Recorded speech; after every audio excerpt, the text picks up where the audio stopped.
उत्तल में Balochistan grand alliance Lasbela की जानिब से पेंशन इस्लाहात के खिलाफ भरपूर एहतजाज किया गया। ग्रैंड अलायंस लसबेला के चेयरमैन अब्दुल वाहिद सुमरो समेत दीगर अहदेदारान और मुख्तलिफ सरकारी महकमों से ताल्लुक रखने वाले मुलाजमीन और रिटायर्ड मुलाजमीन ने बड़ी तादाद में शिरकत की और डिप्टी कमिश्नर ऑफिस लसबेला के सब्जाजार में भूख हड़ताली कैंप कायम किया।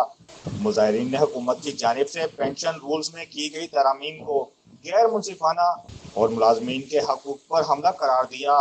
इन्होंने कहा कि कॉन्ट्रैक्ट बुनियादों पर भर्तियां, पेंशन की गारंटी खत्म करना और बगैर मुशावरत इस्लाहात नाफिज करना सरकारी मुलाजमीन के मुस्तकबिल से खिलवाड़ है। मुजाहिरीन का कहना था कि तमाम जिंदगी रियासत की खिदमत करने वालों को रिटायरमेंट के बाद पेंशन से महरूम करना सरासर ज्यादती है। इन्होंने हुकूमत को खबरदार किया कि अगर फैसला वापस ना लिया गया तो एहतजाज का दायरा बढ़ाकर शटर डाउन और धरने की तरफ जाया जाएगा।